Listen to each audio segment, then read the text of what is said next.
because it's ending. It's possible. It's possible. All right, let's get rid of Monday already. Okay, let's move to Tuesday because I've had enough with Mondays. As have I. I don't want to get into this because we'll talk about this a little bit later on because it's already premiered a few shows already. 90210. Yeah. Which I'm just going to say is weak. It's not up to the standards that they said it was going, but we'll talk about it later. Okay, on Tuesdays, 9/8 Central on CBS. Okay, Tuesdays, The Mentalist.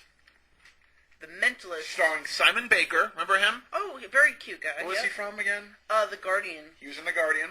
And Robin Tooney, who was on the first season of Prison Break. Yes. Before they killed her off. They killed her off. They kill a lot of people off, mostly the women. And this show, The Mentalist, is an hour-long drama / dramedy. Or what I call a coma.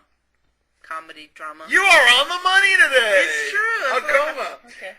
What it is, it's like another police-type show, like CBS likes to do, aligned with, CSI Without a Trace and Cold Case and NCIS. And sure. All that. Okay. We know they can do it. This show, Patrick Jane, Simon Baker, a formerly phony psychic. Wait, excuse me. Did you say formerly phony? Yeah, he was. He pretended. Back in the day, he was just a phony psychic. Okay, he's a rip-off guy. Sure. He now is a crackerjack case closer for the California Bureau of Investigation. All right, you're with me so far? I guess. The twist? Oh, that wasn't the twist? No, okay. That's the premise of it. The twist. The twist. Is it possible that maybe he wasn't a phony psychic after all? He's now getting visions. He's now becoming the psychic that he thought he wanted to be, in years previous, and now he's working as a case closer, or whatever that is. Well, let me just... I didn't know. I never saw on the wanted ads, a job, police looking for a case closer.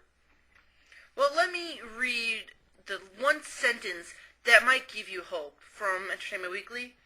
It says, okay, the premise sounds ridiculous, but the pilot was a fun, fast-paced treat.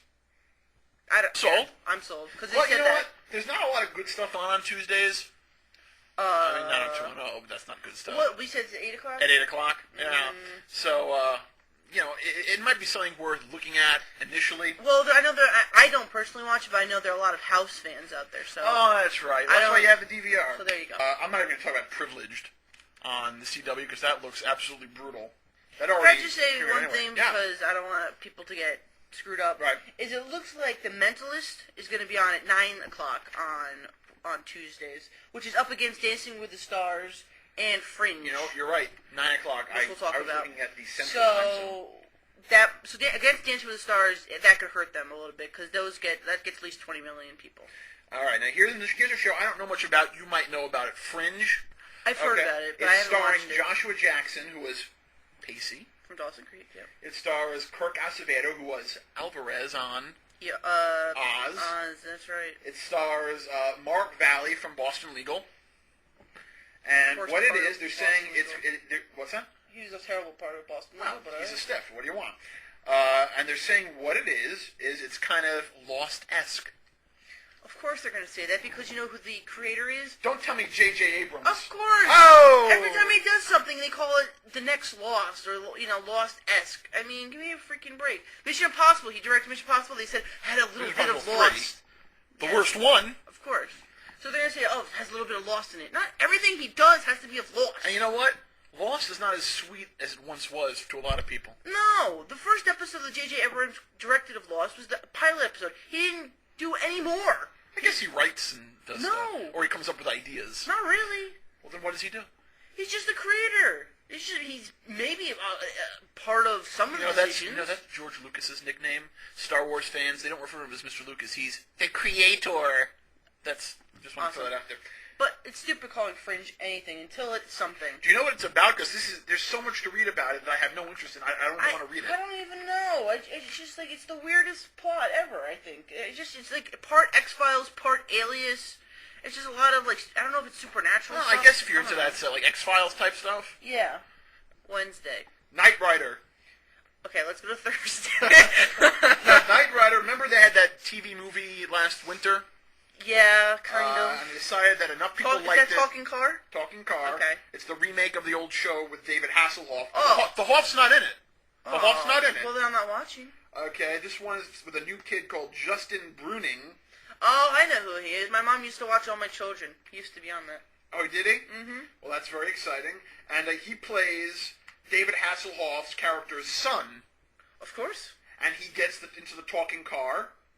And you know how the voice on the original car on Knight Rider was William Daniels, who was Mr. Feeney on Boy Meets World? I didn't know that. That was him. Well, now Kit, the car, Val Kilmer, right? Val Kilmer, who I guess they found, he took some time off from his job at the car wash. Right. That was a good idea. Val, good move not coming back for the next Batman movie, man. That was well done. That we had the same exact thought because that was so true. Given He's too big for Batman. I have to admit, the fourth Batman with George Clooney was the worst piece of garbage that was ever. because of George Clooney. It was because just the movie itself was bad. But you're Val Kilmer. You get like a prime movie role in a big franchise, and you think you don't want to come back because you can do other things. You know what he did instead of Man 4? The Saint. Remember The Saint? Yeah, I do remember. With it wasn't a bad... Elizabeth Shue. Yes. It wasn't a bad movie. Yes. It was not as good as Batman. No, it didn't make Okay. Batman. And he was actually a good Batman, too. I know. That's a shame. Also on Wednesdays... Yes, I'm sure. Another day. Do Not Disturb. And actually, that's already premiered recently with Jerry O'Connell. And when I hear the name Jerry O'Connell, I immediately think bomb. Absolutely. Has he ever been in a successful TV show? If he was, he wouldn't be in Do Not Disturb. The one show he was in that lasted a few years was that show Sliders. You used to watch that, didn't you? I did when I was a younger person. Yes, I did. When you were but a lass. No, that's not right. What? For a girl, a lass? A boy's a lad. Oh, okay. I don't know. See, I was right. But anyway, no, I was thinking like Lassie. it's Jerry O'Connell plays a hotel manager. He runs the place. Niecy Nash, a comedian, female comedian. Sure. She is. They say. Well, what does it say? She says, "Quote: It's like Nell Carter in Gimme a Break meets Sam from Cheers. When they meet in the middle, it's mayhem." And that's on Fox Wednesdays at 9:30. Ben, is that after Till Death? Yeah. Hilarious Brad Garrett. That's in the third season. Because it's on Fox. Most shows make it on Fox.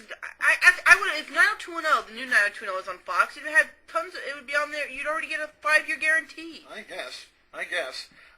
Most shows. Let's see. Quickly, Stylista is a new reality show on the CW where people buy for a job at Elle magazine. Please talk about the new Jay Moore vehicle.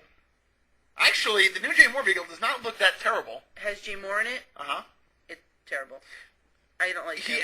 This actually looks halfway decent. It's called Gary Unmarried, Wednesdays at 8:30 on CBS. It is Jay Moore, the supermodel Jamie King. She's in it. She was in Pearl Harbor. Oh, I do. The nurse that died. Yeah, you just told people the ending. It's like 7 years ago. Get over it. Ed Begley Jr. is in it. Oh, if he's in it. With his solar car. Mm-hmm. And hey, he's actually done a lot of good. I actually watched something he was in. It was pretty good. What was he in?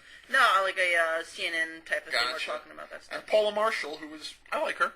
She's good. She's always on these little comedies that never make it. Also, she's one of those people whatever. where you don't really know her. She's not very famous, but she pops in these pilots. She's hot though. She is. Whatever. I'm sure. Last year she guest starred on Californication, and she did that's right. a nude scene. I know. She was not bad looking. I'll just say that. That's much. coming back, right? So we'll That's later. coming back. Yeah. But anyway, Jay Moore is a contractor, divorced with 2 kids, and he's trying to get back on his feet after a 15-year marriage. In the pilot episode, his ex-wife reveals to him that she's engaged to the couple's former marriage counselor, Ed Begley Jr. That hurts. That hurts. Is that even ethical on the marriage counselor's part? I guess not, but it doesn't But anyway, matter. it doesn't look bad. I would give it a shot. It seems a little bit according to Jim to me, but whatever. Well, let me ask you, what's on Wednesdays at 8:30 besides this? 8:30? 8:30 on Wednesdays. I'm thinking not a whole lot. But at 8 o'clock on Wednesdays, you got Pushing Daisies, which I enjoyed last year. Again, this is why there's TiVo. I understand that, but if you're asking me what I'm going to put on live, it's going to be Pushing Daisies. Live on tape. Live. Okay, moving on.